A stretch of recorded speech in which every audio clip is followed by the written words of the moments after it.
سورۃ الکوثر یہ ان صورتوں میں سے ایک صورت ہے جو کہ قرآن کی سب سے چھوٹی صورتوں میں سے ایک ہے۔ ویسے قرآن کی سب سے چھوٹی صورتیں وہ ہیں جن میں تین تین آیتوں پر ہی مشتمل ہے، جس میں سورۃ العصر 3 آیتیں، سورۃ النصر 3 آیتیں، سورۃ الکوثر 3 آیتیں۔ ان تینوں صورتوں میں تین تین آیتیں ہیں، لیکن الفاظ کے اعتبار سے، جملوں کے اعتبار سے تین تین جملے ہوتے ہیں، تین تین آیتیں۔ الفاظ کے اعتبار سے سب سے چھوٹی صورت سورۃ الکوثر ہے، کیونکہ بہت کم الفاظ ہیں اس کے اندر، آیتیں 3 ہی ہیں اس کے اندر۔ سورہ عصر میں بھی 3 ہیں، سورہ نصر میں بھی 3 ہیں، لیکن اس کے اندر الفاظ کے اعتبار سے 3 آیتوں میں سب سے کم الفاظ ہیں۔ تو گویا ایک طرح سے اگر کہا جائے تو قرآن کی سب سے چھوٹی صورت میں آپ کے سامنے آج رکھنے کی کوشش کروں گا کہ اللہ رب العزت میں کیا فرمانا چاہتا ہے، اور اسی بنیاد پر فقہا لکھتے ہیں کہ کم از کم جب ایک انسان نماز پڑھے تو 3 آیتیں پڑھے، کیونکہ اللہ نے سب سے چھوٹی صورت جو ہے وہ 3 آیتوں پر مشتمل کی۔ اسی سے وہ کہتے ہیں کہ 3 آیتیں کم از کم چھوٹی ہو تو پڑھنا چاہیے، ہاں اگر بہت بڑی ہو آیت الکرسی ہے تو ایک بھی کفایت کر جاتی ہے، لیکن اگر چھوٹی پڑھنے تو پھر 3 کم از کم پڑھے۔ وہ انہی صورتوں کی بنیاد پر کہ اللہ نے ایک سورے کے لیے کم از کم جو ہے کوانٹٹی یا جو آیتوں کی نمبرنگ طے کی ہے وہ 3 ہے، یاد رکھیے۔ بہرحال ہم قرآن کی سب سے چھوٹی صورتوں میں سے ایک صورت کا جو ہے، چونکہ تینوں 3 آیتوں پر مشتمل ہے، اس کی جو ہے تفسیر دیکھنے کی جو ہے کوشش کریں گے، اس لیے کہ اس صورت کے اندر بہت اچھا ایک میسج اور پیغام ہے۔ اس صورت کے تعلق سے جو ہے یہ بات میں علماء نے اختلاف کیا ہے کہ یہ مکی ہے مدنی، کچھ نے کہا نہیں مدینے میں بھی یہ ہو گئی تھی، کچھ نے کہا نہیں یہ مکہ میں ہوئی تھی۔ بہرحال جو بھی اس کا پس منظر رہا ہو، اور اس کے پیچھے کچھ بیک گراؤنڈ بھی علماء بتاتے ہیں کہ کیا اس کے پیچھے پس منظر رہا ہو، انشاءاللہ اس میں ایک بات جو واضح سامنے آتی وہ یہ ہے کہ جب نبی اکرم صلی اللہ علیہ وسلم کے پے در پے ایک کے بعد ایک بچوں کا انتقال ہوا، اور بالخصوص لڑکوں کا انتقال ہوا، جس پر آپ کو ویسے 3 لڑکے تھے،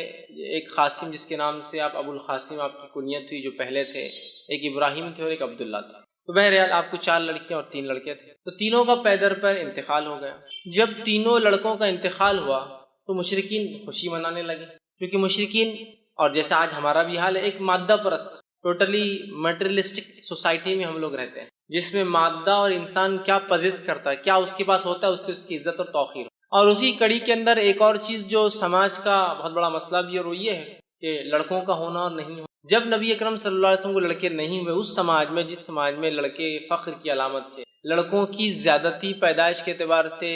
سماج کے اندر ایک بہت بڑا رتبہ رکھتی، اس سماج میں، جس سماج کے اندر لڑکیوں کو زندہ دفنا دیا جاتا تھا اور لڑکوں کو رکھا جاتا تھا، اس سماج میں نبی اکرم صلی اللہ علیہ وسلم کے پے در پے ایک کے بعد ایک 3 لڑکوں کا انتقال ہونا گویا مشرکین کے لیے ایک طرح سے آپ کے مشن کے انسکسیسفل، ناکامیاب ہونے کی ایک دلیل تھی۔ تو مشرکین میں سے کچھ لوگوں نے خوشیاں منائی، آوازیں اٹھائی، اور کہا کہ ابتر عربی زبان میں کہتے ہیں اس انسان کو جس کے پیچھے کوئی نہ ہو۔ عام زبان میں اس کا ترجمہ کیا جاتا ہے دم کٹا، پیچھے کوئی نہ ہو، پیچھے کوئی، جیسا کہ ایک گاڑی چلی گئی اس کے پیچھے کچھ ٹریلر سے لگ کر جا رہے ہیں، پیچھے کوئی نہ ہو۔ تو ابتر کا ایک معنی یہ بھی تھا کہ اس کے بعد کوئی نسل نہیں ہے جو اس کا نام باقی رکھ سکے، یہ بھی ایک معنی ہے۔ تو انہوں نے خوشیاں منائی۔ یہ خوشیاں کس نے منائی اس کے تعلق سے بہت سارے مختلف اقوال آتے ہیں کہ ابو لہب تھا جس نے منائی، کس نے کہا نہیں ابو جہل تھا جس نے خوشیاں منائی، بہرحال اور بھی نام آتے ہیں مشرکین یا کفار کے جنہوں نے خوشیاں منائی۔ تو مفسرین لکھتے ہیں کہ یہ شاید اس کی وجہ بنی کہ یہ صورت نازل ہوئی، لیکن یقینی طور سے ہم نہیں کہہ پائیں گے کیا، لیکن چونکہ سورے کا جو اینڈنگ اس انداز سے ہو رہی ہے اس سے اندازہ یہی لگایا جا سکتا ہے کہ شاید یہی واقعہ ہوا ہو کہ آپ کے بچوں کا انتقال، اس میں بھی بہرحال اختلاف ہے کہ کس بیٹے کے انتقال پہ یہ منایا گیا، لیکن بہرحال لڑکے کے انتقال پر مشرکین نے جو خوشیاں منائی، اسی کی رد میں اللہ رب العزت نے اپنے نبی کو صبر، دلاسا، ہمت افزائی کرنے کے لیے یہ سورت کو جو ہے نازل کی۔ سورت کا ترجمہ دیکھیں میں آپ کے سامنے رکھوں گا، پھر اس کی تفسیر کی طرف ہم جائیں گے۔ انا اعطیناک الکوثر، اے نبی ہم نے بے شک آپ کو خیر کثیر، کوثر، حوض کوثر، بہت زیادہ جو ہے اچھائی سے جو ہے نوازا ہے، عطا کیا ہے۔ دوسری آیت میں اللہ نے فرمایا فصل لربک وانحر، تو آپ اپنے رب کی جو ہے بڑائی بیان کیجئے، نماز قائم کیجئے اور قربانی کیجئے، اور نہر خاص طور سے اونٹ کی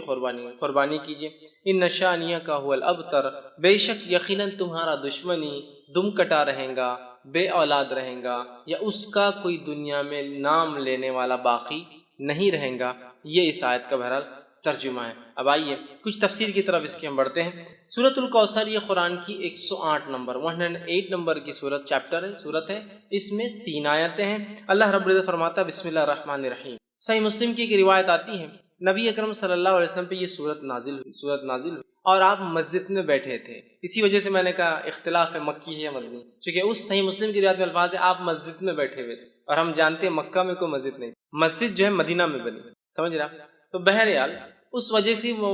علماء کا اختلاف ہے کہ مکی ہے مدنی، بہرحال جو بھی ہے صحیح مسلم کے الفاظ ہیں آپ مسجد میں تشریف فرما تھے، صحابہ گھیر کر بیٹھے تھے، اور یہ معاملہ سب مدینے میں ہی ہوتا تھا، مکے میں اتنی آزادی نہیں تھی۔ بہرحال صحابہ گھیر کر بیٹھے اور اچانک جو ہے آپ پر غشی، وہ جو آپ کی کیفیت وہی جب نازل ہوتی طاری ہوئی، صحابہ خاموش۔ اس کے بعد آپ نے لوگوں سے کہا کہ مجھ پر ابھی ایک صورت نازل ہوئی، بسم اللہ الرحمن الرحیم، انا اعطیناک الکوثر فصل لربک وانحر ان شانئک هو الابتر۔ آپ نے پڑھ کر سنا۔ اس بات سے مفسرین لکھتے ہیں، علماء لکھتے ہیں، فقہاء لکھتے ہیں کہ بسم اللہ ہر صورت کا حصہ ہے، لیکن نبی اکرم صلی اللہ علیہ وسلم نے فرمایا مجھ پر ابھی ایک صورت نازل ہوئی، بسم اللہ الرحمن الرحیم انا اعطیناک الکوثر۔ تو اسی سے محدثین لکھتے ہیں کہ صورت جو ہے بسم اللہ جو ہے یہ جو ہے اس کی آیت ہے۔ اس بات کو بہرحال چونکہ ایک بات آ گئی ہے تو وہ بھی آپ کے سامنے رکھ دیتا ہوں۔ بسم اللہ کو کوئی آیت مانے یا نہ مانے، سورہ کی شروعات میں، بیچ میں نہیں، جیسا کہ سورہ قصص میں بیچ میں بھی آتی ہے وہ آیت، شروعات کے اعتبار سے کوئی اس کو آیت مانے یا نہ مانے،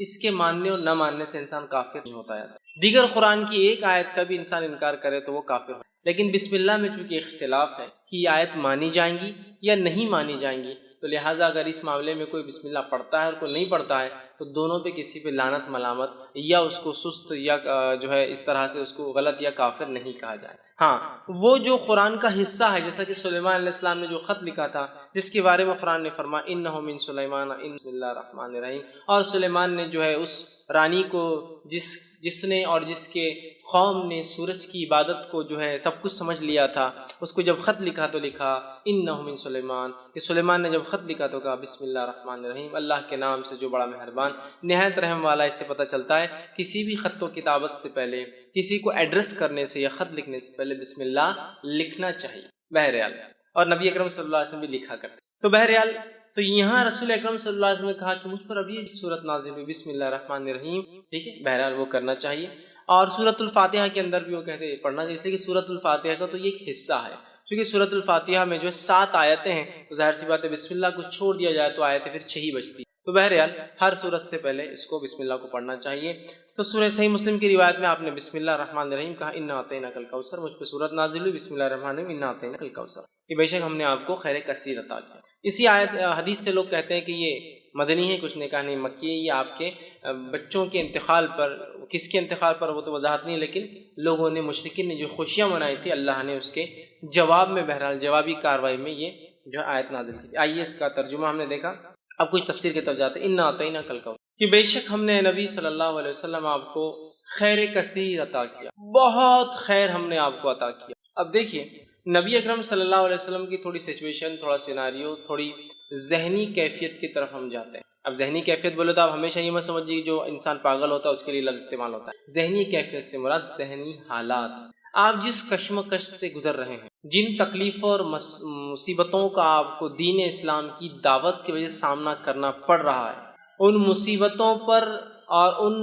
مشرکین کی ان مصیبتوں کے آنے پر آپ کو طعنہ اور تشنیع دینا، جیسے کہ آپ کی 2 بیٹیوں کے نکاح جو ہو چکے تھے ابو لہب کے بیٹوں سے، جیسے ہی آپ نے ابھی ودائیگی نہیں ہوئی تھی، نکاح ہوا، جیسی دعوت اسلام کی بات کی طلاق دلوا دی۔ نبی اکرم صلی اللہ علیہ وسلم اور دیگر انبیاء علیہ الصلوۃ والسلام یہ انسان تھے، یاد رکھیں، فرق یہ تھا کہ ان تک اللہ وحی بھیجتا تھا اور یہ چنے ہوئے لوگ تھے، اسی سے لفظ مصطفیٰ آتا ہے، اللہ جس کو چن لیتا۔ اس کے علاوہ دیگر معاملات میں انسانی نفسیات، کیفیتیں اور حالات ہمارے اور انبیاء کے ایک جیسے، ذہنی اذیتیں ان کو بھی پہنچتی ہے، اگر کوئی وہ کرے تو تکلیفیں ان کو بھی آتی ہے، وہ بھی پریشان ہو اٹھتے ہیں، وہ بھی کبھی خیال کرتے ہیں کہ یہ کر لوں، لیکن اللہ اپنی ہدایت سے، اپنی وحی سے کہتا ہے نہیں یہ ٹھیک نہیں، نبی کی شان کے لائق نہیں، فلاں کر لوں، تو وہ انسان ہوتے ہیں، یاد رکھیے، سوائے اس کے کہ ان کو سیدھا وحی سے گائیڈنس کیا جاتا ہے، سیدھا وحی کے ذریعے ان کی ہدایت، ان کی مارگدرشن، ان کی رہنمائی کی جاتی ہے۔ اب اندازہ لگائیے اس مشن کے اندر جہاں بیٹیوں کو طلاق دے دی جا رہی ہے، پڑوسی ابو جہل روز کچرا ڈالتا ہے اس لیے کہ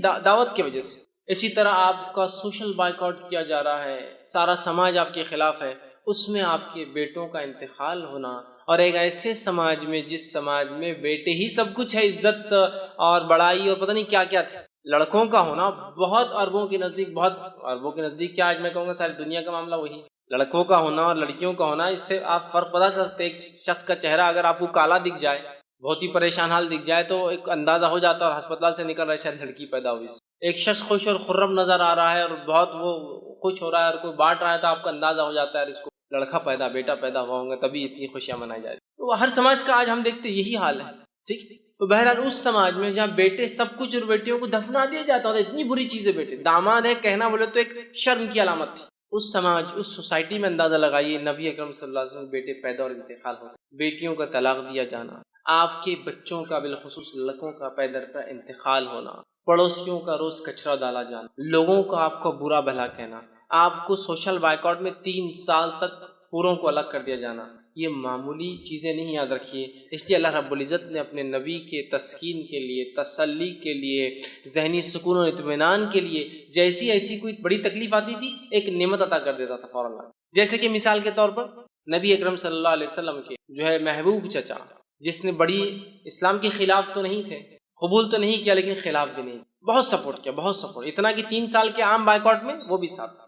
کہا کہ جب تک میں زندہ ہوں میرے بھتیجے کو ہاتھ نہیں لگا سکتا. ٹھیک. تو جو ہے ابو طالب جو تھے، یہ اسلام تو نہیں لائے لیکن بہت سپورٹ میں تھے، اتنے سپورٹ میں تھے کہ اپنے بیٹے علی سے کہا، جب اللہ کے رسول صلی اللہ علیہ وسلم دعوت دی کہ اے علی جو ہے تم اپنے بھائی جو ہے محمد کی بات، مطلب میرے بھتیجے کی بات، محمد کی بات جو ہے تم ماننا، اس لیے کہ وہ سچ کہے. لیکن سماجی پریشر دیکھیے کیا ہوتا ہے، خود ایمان نہیں لائے، ہے نا. اب اندازہ لگائیے اس سے. ٹھیک. تو جو ہے تکلیف دی جا رہی تھی اس زمانے میں، اس ستم میں انہوں نے آپ کی مدد کی، یہ انتقال کر جاتے. مشرکین جو ہے خوش ہوتے ہیں. اور یہ بات بھی یاد رکھیے، بلال رضی اللہ عنہ ایک طرف ہے، اور جو ہے سمیہ رضی اللہ عنہا کو جو ہے شہید کیا جا رہا ہے نا. اور کئی خاندانوں کو جو غلام تھے اور کمزور تھے مالی اعتبار سے، تکلیف جن میں لڑکوں کی، مردوں کی کمی تھی، جو عربوں میں طریقہ دبا دیا جاتا تھا، تکلیف دی جا رہی تھی، اسی سماج، اسی سوسائٹی کے اندر جو ہے ابو طالب کا نبی اکرم صلی اللہ علیہ وسلم کو مدد کرنا، یہ بہت بڑی بات تھی، بہت بڑا سپورٹ تھا یہ. اور اتنا بڑا سپورٹ تھا کہ ان تمام کو تکلیف دی جا رہی تھی، لیکن رسول اکرم صلی اللہ علیہ وسلم کی طرف کوئی آنکھ بھی، ایک عام زبان میں کہ اٹھا کر نہیں، مطلب جو تکلیفیں دوسروں کو پہنچ رہی تھی اس کے مقابلے میں آنکھ بھی اٹھا کر نہیں دیکھ رہا تھا. کیوں؟ اس لیے کہ سب کو پتا تھا کہ ابو طالب لیڈر ہے،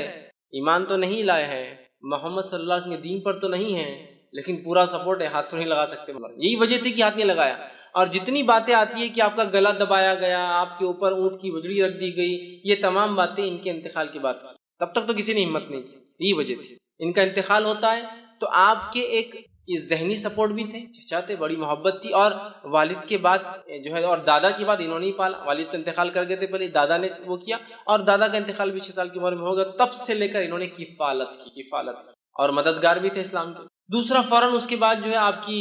بیوی کا، جو اب تک ایک ہی بیوی تھی آپ کی، خدیجہ رضی اللہ عنہا،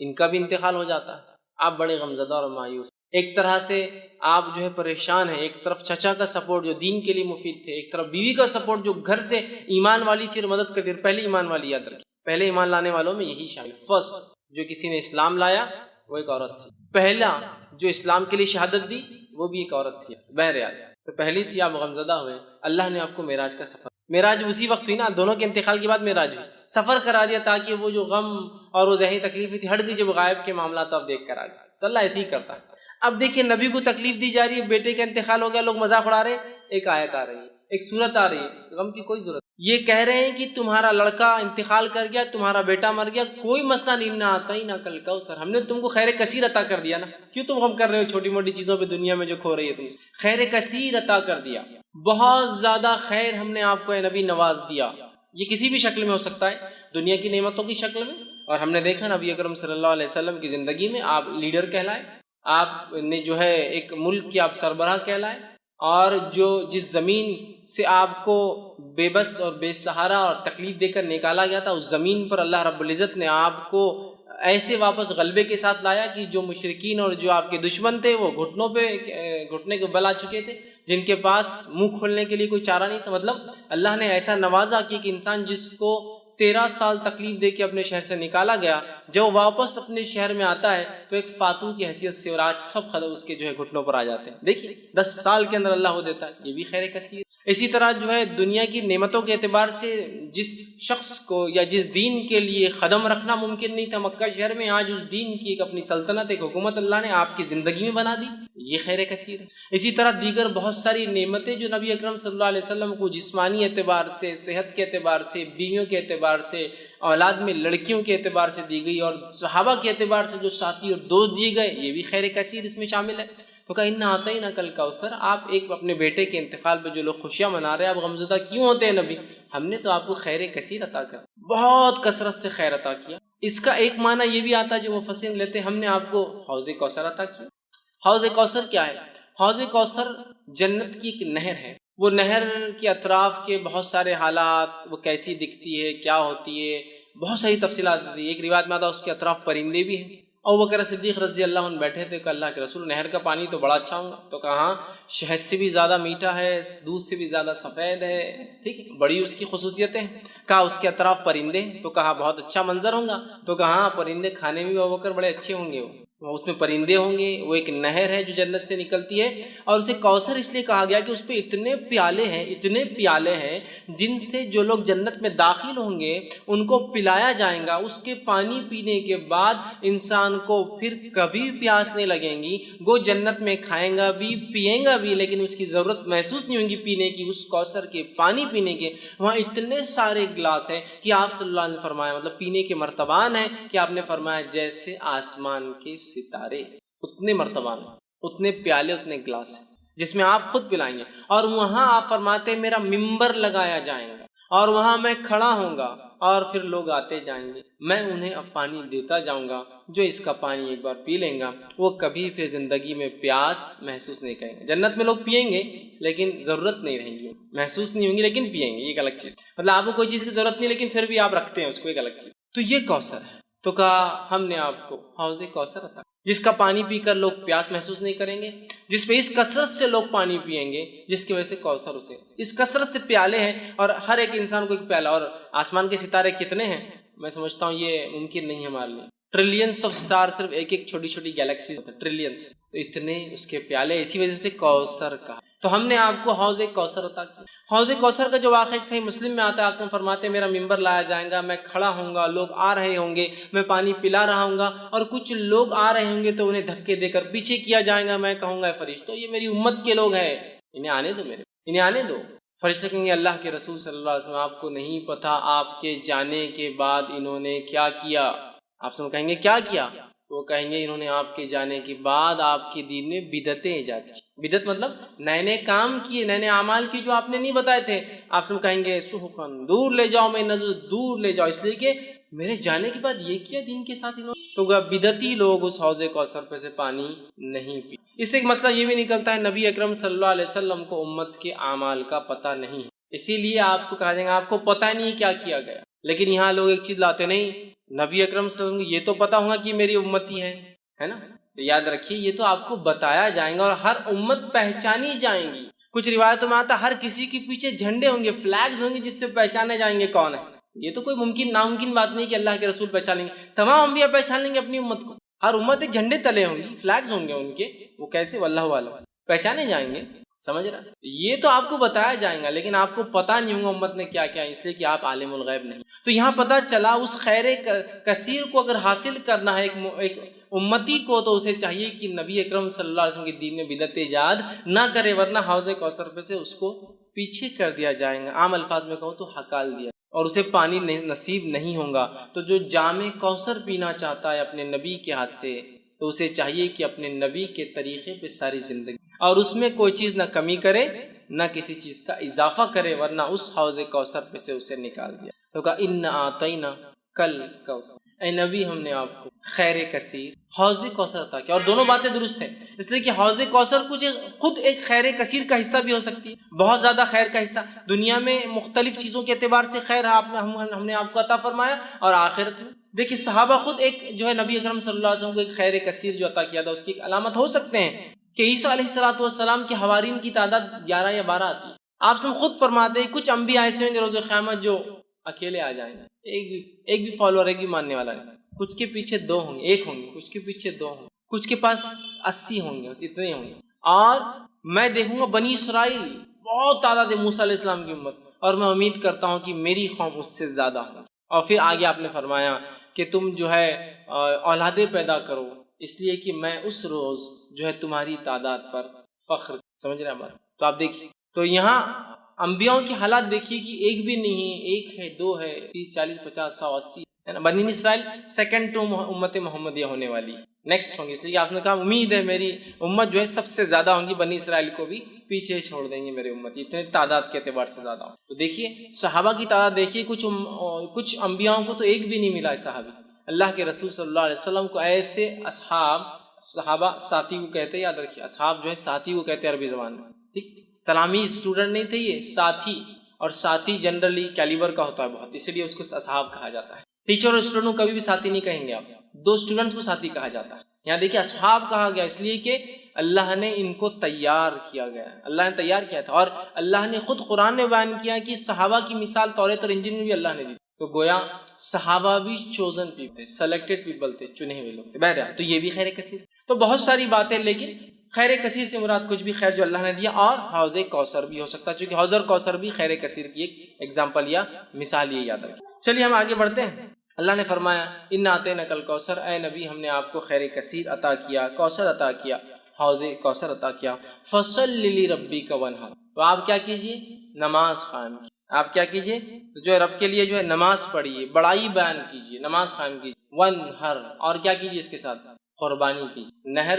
کہتے ہیں اونٹ کی قربانی، تو آپ جو ہے نماز قائم کریں اور قربانی نبی جو ہے اللہ کے لیے دیتے رہے۔ گویا اس سے ایک بات پتہ چل رہی، وہ یہ ہے کہ ایک آیت میں تو کہا ہم نے آپ کو خیر کثیر عطا کیا، خیر کثیر عطا کرنے کے بعد دوسری آیت کیا بول رہی کہ آپ نماز پڑھیے اور قربانی دیجیے۔ اس سے ایک بات پتہ چلتی ہے کہ نماز قائم کرنا اور قربانی دینا یہ ایک طرح سے شکرانہ ہوتا ہے جو اللہ مختلف نعمتیں ہمیں عطا کرتا ہے۔ اس لیے کہ دیکھیے یہاں بالکل واضح طور سے کہا گیا کہ آپ نماز قائم کیجیے اور کیا کیجیے؟ ساتھ جو ہے قربانی دیجیے۔ مطلب نماز قائم، پہلے تو کہا خیر کثیر دیا، فوراً کہا نماز قائم کیجیے اور قربانی، مطلب گویا نماز اور قربانی ایک طرح سے شکرانہ ہوتا ہے کسی عمل کے بدلے یا کسی چیز کے بدلے جو اللہ ہمیں جو ہے عطا کرتا ہے۔ تو اللہ جو چیز عطا کرتا ہے یہ ایک طرح سے اس کا بدلہ ہو سکتا ہے، تو یہ بات کو ہم بھی ذہن میں رکھیں۔ اللہ نے کسی بھی قسم کا ہمیں خیر دیا تو نماز ایک بڑی بہترین چیز ہے، اس خیر کے لیے شکرانہ ادا کر کہ اللہ تیرا شکر ہے کہ تو نے یہ فلاں فلاں چیز، ٹھیک ہے۔ اور قربانی دینا یہ بھی بڑی اہم چیز ہے، قربانی دینے سے اللہ خوش ہوتا ہے، جیسے کہ آپ صلی اللہ نے فرمایا 10 ذی الحجہ کو، جس کو عام زبان میں بقرعید کہتے ہیں، 10 ذی الحجہ کو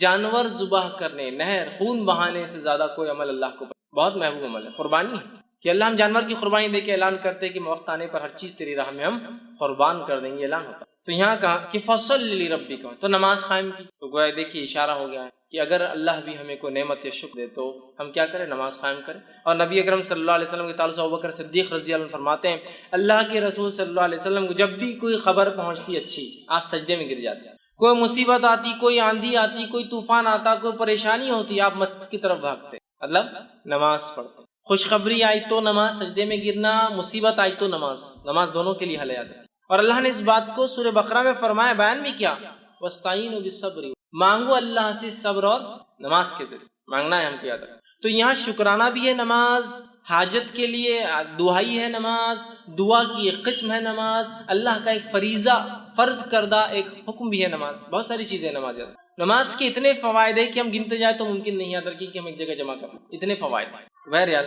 یہاں کا فصل لربک وانحر کہ آپ جو ہے نبی نماز قائم کی اور قربانی دیجیے اپنے رب کے لیے، تو یہاں قربانی کا حکم دیا گیا، نماز کا حکم دیا۔ ہم بھی جب بھی اللہ تعالیٰ کو نعمت عطا کرے تو ہم بھی قربانی دیں، نماز پڑھیں اور قربانی دیں۔ تو کہا فصل، تو نماز قائم کریں، وانحر اور قربانی دیں۔ اس سے ایک بات اور پتہ چلتی ہے کہ نماز اور قربانی دو ایسے اعمال ہیں جو خالص اللہ کے لیے ہونا چاہیے، اس لیے کہ نبیوں کہا جا رہا ہے اے نبی نماز پڑھیے اور قربانی دیجیے، یہ دونوں اعمال خالص اللہ کے لیے ہونا چاہیے، یاد رکھیے۔ تو کہا نماز قائم کی، قربانی کی۔ ان شانئک هو الابتر، بے شک تیرا دشمن ہی نام بے نام و نشان رہنے والا۔ اب آیا معاملہ اس آیت کی طرف جس کی وجہ سے علماء کہتے ہیں کہ یہ آیت اس وجہ سے نازل ہوئی تھی۔ واقعہ ہے کہ آپ کے بیٹوں کا پے در پہ ایک کے بعد ایک انتقال کر جانا، اللہ تعالیٰ کی اس میں کیا حکمت رہیں گی واللہ اعلم۔ اللہ بہتر جانتا ہے کیا حکمت رہی ہے، لیکن علماء جو حکمتیں دیتے ہیں ان میں سے ایک حکمت یہ ہے جو ہو سکتی ہے کہ اللہ نے آپ کو لڑکی عطا نہیں کی، تو یہ ہے کہ آج دیکھیے جو نبی کے خاندان سے سیدھے نہیں ہیں ان کو کتنا زام ہے اپنے اس خاندان سے ہونے کا، سیدھے ہو جاتے تو پتہ نہیں کیا کرتے تھے، سمجھے نا، بیٹیوں سے برانچز چل رہی ہے، چچیرے بھائیوں سے برانچز چل رہی ہے، تو کتنا زام ہے، خاندان سے تو دور، خالی اس علاقے کا ہونے کا زام دیکھیے ہم فلاں ہیں، قومی زام، سمجھ رہے، خاندان تو دور، خالی علاقے سے ہونے کا زام دیکھیے لوگوں میں، ہم فلاں علاقے سے، ہم فلاں زبان بولنے والے ہیں، شاید یہ حکمت رہی، اللہ اس معاملے کو رکھنا ہی نہیں چاہتا تھا، ختم کر دینا چاہتا، اس کے آگے واللہ وہ اللہ ہی جانتا بھائی کیا وجہ ہو، لیکن یہ حکمت ہو سکتی، سمجھ رہا بات، تو اللہ نے آپ کے لڑکوں کو حیات نہیں رکھا، مشرکین جب آپ کے لڑکے کا انتقال ہوا تو مشرکین نے خوشیاں منائی اور کہا اب تو محمد کا نام لینا کوئی نہیں ہے، اس کا مشن آگے چلنے والا نہیں، اس کی تحریک یہیں ختم ہو جائیں گی، اور ظاہر سے کوئی بھی تحریک کے لیے کیا لگتا ہے آپ کو معلوم، تحریک لڑکیوں سے نہیں لڑکوں سے، سمجھا، تحریک چلانا، زکریا علیہ السلام اللہ سے دعا کر رہے ہیں، تو زکریا علیہ السلام کی دعا ہے اللہ مجھے ایک لڑکا عطا کر، اس لیے کہ لڑکی نبی نہیں ہو سکتی، اور بنی اسرائیل میں ایک طریقہ تھا، اللہ کیا کرتا تھا ایک خاندان میں پھر اسی خاندان میں لڑکے دیتا تھا جو نہ انبیاء بنتے تھے، زکریا علیہ السلام جانتے تھے کہ اب اس قوم کو ایک نبی کی ضرورت ہے اور نبی لڑکا ہو سکتا ہے، لڑکے کی دعا کیا، کیوں، اس لیے کہ انہیں ایک جو ہے وارث چاہیے تھا، ایک نبوت کو آگے لے کے چلا، بنی اسرائیل میں ایک زمانہ آیا کہ تقریباً بنی اسرائیل کے مرد قتل کر دیے گئے تھے، ایک عورت حاملہ باقی، سارے لوگوں نے مل کر دعا کی اللہ اس سے لڑکا پیدا اور وہ نبی ہو، اس لیے کہ اب نسل نہیں، اور اللہ اس نسل میں اولاد دیتا تھا، روایت میں آتا ہے کہ اللہ نے اس عورت سے جب اولاد پیدا ہوئی لڑکا تھا اور اس لڑکے کا نام رکھا گیا شمون، اور وہ شمون علیہ السلام بعد میں چل کے وہ نبی بنے، جو کہ جو ہے تالوت والے واقعے کے اندر آتا ہے کہ تالوت کو ایک ان کے نبی نے جب چنا تو لوگوں نے کہا تالوت کو ہم پر کیوں بادشاہ بناتے ہو، تو نبی نے کہا وقت کہ اللہ نے اس کو سمجھداری اور جسمانی طاقت، وہ واقعے کے اندر شمون علیہ السلام جب پیدا ہوئے تو وہ آخری لڑکے تھے جو بچے تھے، تو لڑکوں سے چلتی ہے، سمجھ رہے بات، تو اب مشن اینڈ ہو رہا ہے ایک طرح سے ظاہری طور سے مشن اینڈ دکھ رہا ہے، لڑکے ختم مشن ختم، تو کہا ان نشانی کو الابتر، اللہ جواب دے رہا نبی آپ کو کوئی پریشان ہونے، دل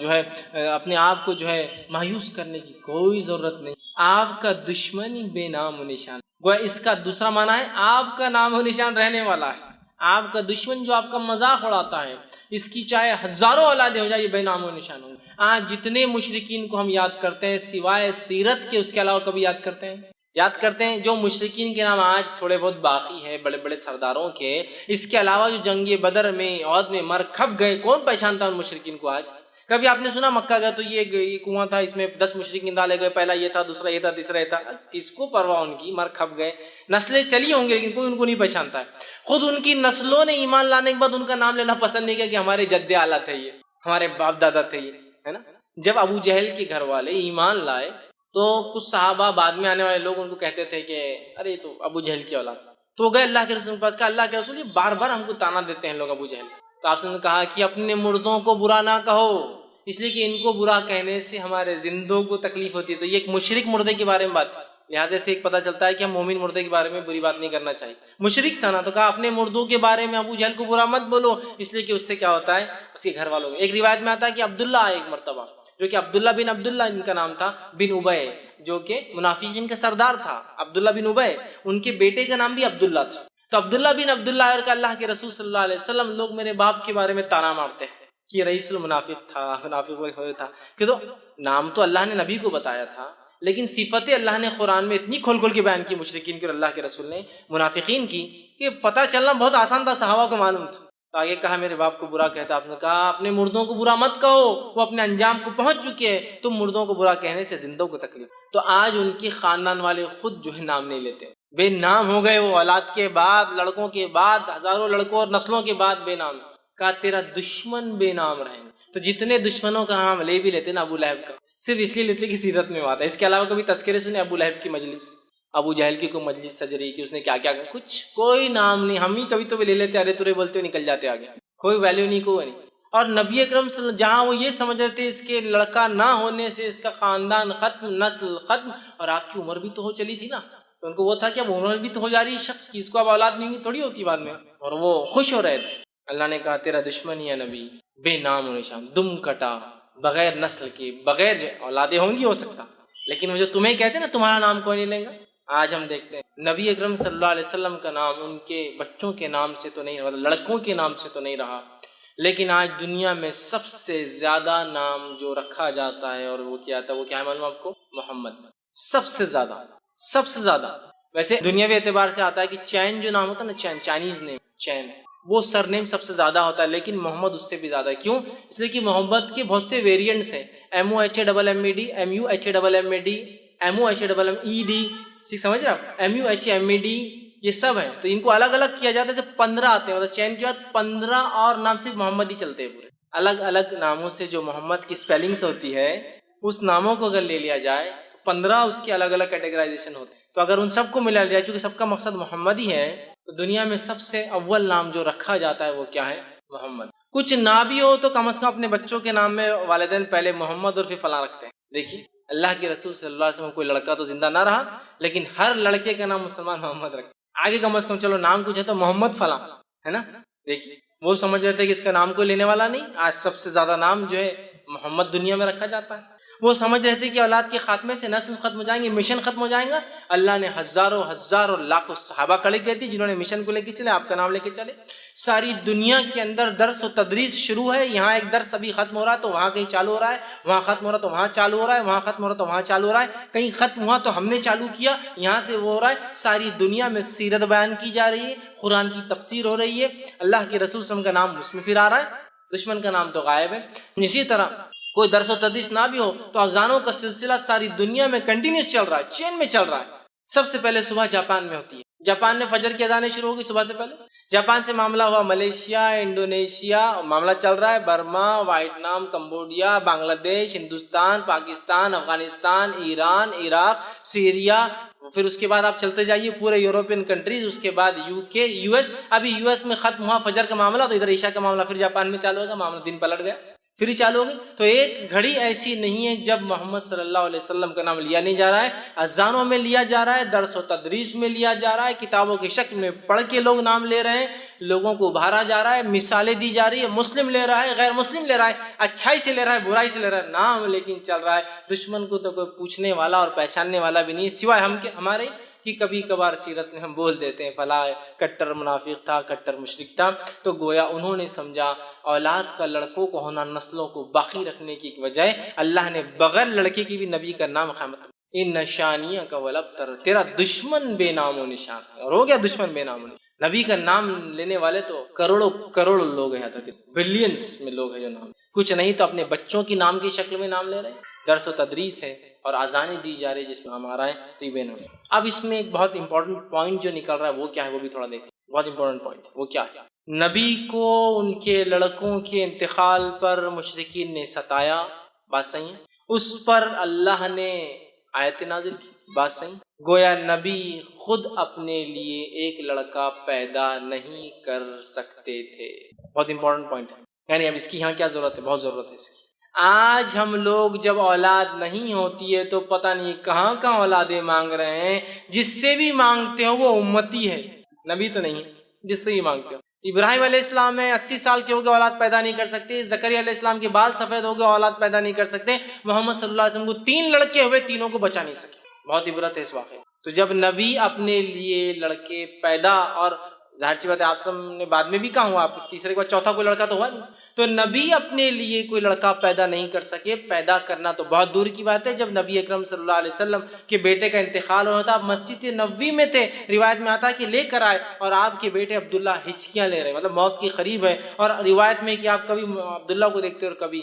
آسمان کی طرف، ایک طرح سے گزارش ہے، التجا، اللہ یہ میرا لڑکا ہے، لوگ مجھے ویسے ہی 2 لڑکوں سے بہت تانے دیتے آ رہے ہیں، اب یہ میرا، اور امید بھی نہیں آگے مجھے اولاد ہوں گی، کیونکہ آپ کو بیویاں تو بہت تھی لیکن اولادیں کہاں ہوئی آپ کو دوسرے بیویوں سے؟ حضرت خدیجہ کے اولادیں کہاں ہیں آپ کو؟ صرف یہ 3 کا ہے، سمجھ رہے آپ بات کو، لڑکیاں تھیں تو آپ کو اولادیں بھی نہیں دیگر بیویوں سے اتنے ازواج سے، تو آپ کو لگ رہا ہے کہ وہ اولاد نہیں ہوں گی، اللہ اس کا کیا ہوگا؟ آسمان کو دیکھتے اور اسی حالت میں عبداللہ نے جو ہے ہچکیاں لے کے دم توڑ دیا۔ تو اپنے بیٹے کو بچا نہیں سکتے، پیدا کرنا زندگی سے دور کی، اور اللہ ہم پر رحم کرے، پتہ نہیں کون کون ہمارے پاس اولادیں دے سکتا ہے، چوائس کی اولادیں بھی دے سکتا ہے، لڑکا چاہیے، لڑکی چاہیے، 2 لڑکے چاہیے، 3 لڑکے چاہیے، سب چوائس۔ جس سے مانگا جا رہا ہے امتی ہے، جس امت کا نبی خود اپنے نفس کے لیے لڑکا پیدا نہ کر سکا، لڑکے مر رہے تو بچا نہ سکا، جس کتاب نے، قرآن نے ابراہیم علیہ السلام و زکریا کے تعلق سے کہا، گڑا رہے اپنے رب سے کہ اللہ میرا مشن آگے کیسے چلے گا، لڑکا نہیں ہوگا،